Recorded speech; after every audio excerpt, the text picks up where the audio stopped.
안녕하십니까? 배팅 부동산 강철 바구니 일지라도 계란을 몰빵하면 안 되는 이유. 그래프는 신이 그리니까 진행하도록 하겠습니다. 강철 바구니 하면은 여러 가지가 생각이 나는데 일단 대한민국에서 대부분의 사람들은 강철 바구니 하면은 아파트를 아마 생각하실 것 같습니다. 아파트 중에서도 지방 아파트가 아니라 서울의 핵심 위치에 있는 아파트를 강철 바구니라고 생각하시는 분도 있을 거고, 그리고 어떤 사람은 전철역 바로 앞에 있는 오피스, 전철역도 그냥 전철역이 아니라 전철이 노선이 4개 정도, 3개, 4개 지나가는 위치에 있는 전철역 바로 앞에 있는 집합 건물이긴 하지만 오피스, 그런 물건을 최고의 강철 바구니라 생각하시는 분도 있을 것이고, 어떤 분은 아예 그런 것이 아니라 단독 지분으로 땅이 큰, 도시에 위치하고 있지만 단독 지분으로 땅이 큰 부동산이 최고의 강철 바구니다, 이렇게 생각하시는 분도 있으시겠지요. 뭐가 답인지는 모르겠지만 강철 바구니가 만약에 있다고 가정을 합니다. 그렇더라도 계란을 몰빵하면 안 되죠. 굉장히 간단한 이유가 있습니다. 그 부분을 설명드립니다. 우리 주변에 이런 사람들이 많습니다. 여우 같은 곰이 많죠. 똑똑해 보이는데 실제로는 실속이 없는 사람들 굉장히 많죠. 유명한 경제학자들 중에 이런 사람들이 많습니다. 이론은 화려한데 실전 투자에서는 굉장히 큰 손해를 보는 사람들이 많죠. 실제로 경제학자들 중에서 투자로 성공한 사람들 손에 꼽히죠. 리카도하고 케인즈 정도가 생각이 납니다. 경제학자들이 왜 투자하면 망하는가? 너무 확신이 커서 그렇죠. 인버스 투자는 왜 망하는가? 너무 확신이 커서 그렇습니다.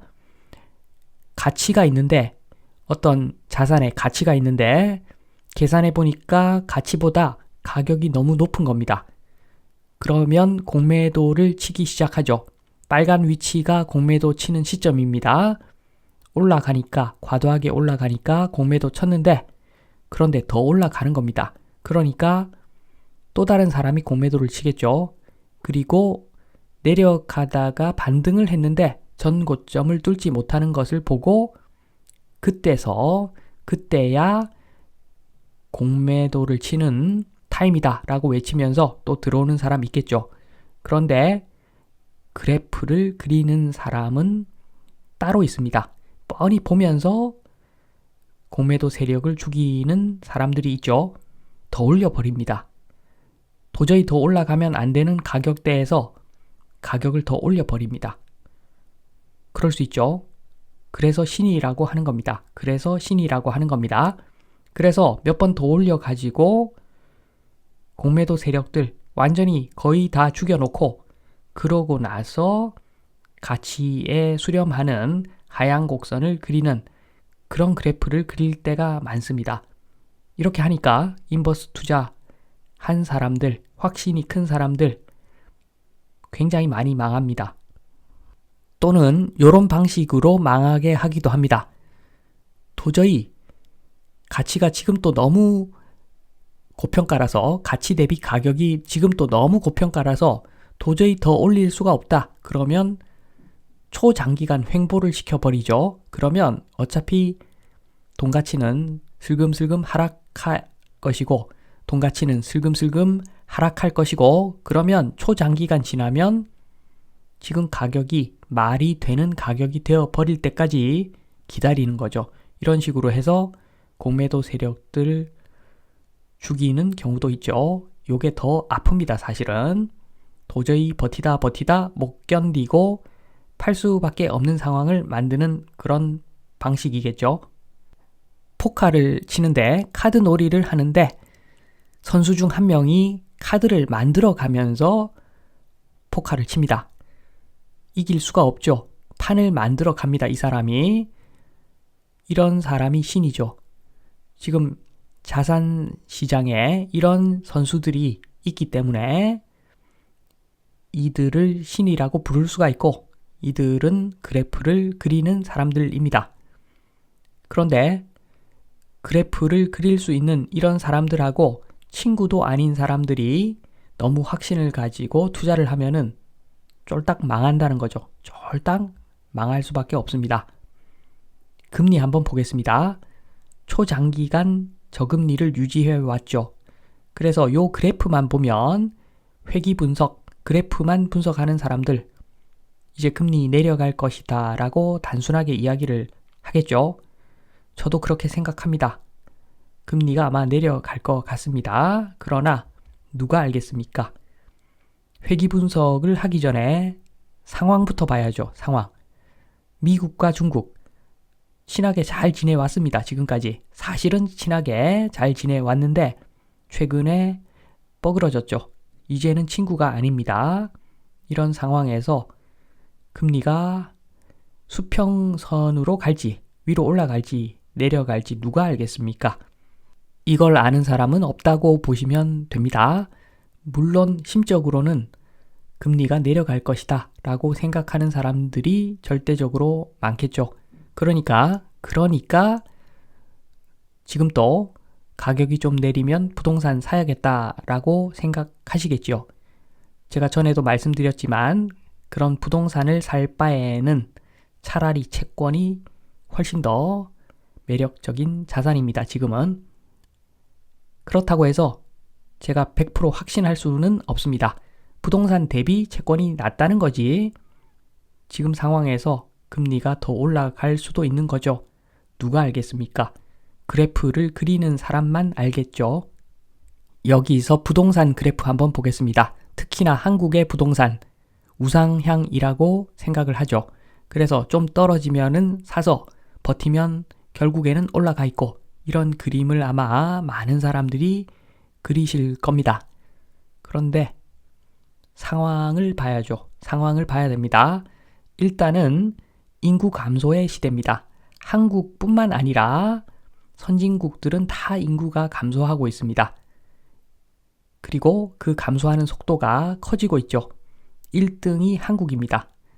선진국들이 한국 따라서 출산율이 급격하게 내려가고 있는 상황이니까 이민을 받는 것도 답이 아니죠. 전반적으로 땅의 가격이 떨어질 수 있는 상황입니다. 사실은. 그런데 그렇다고 해서 부동산 하향될 것인가? 꼭 그렇게는 말할 수가 없는 것이 돈을 푸는 속도가 또 너무 빠릅니다.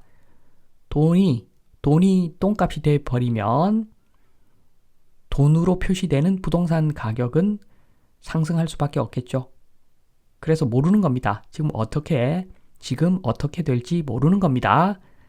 물론 돈이 똥값이 되어서 부동산이 오르는 것은 사실은 오르는 것은 아니겠지만 아무튼 돈으로 표시되는 부동산의 가격 앞으로 어떻게 될지 누가 알겠습니까?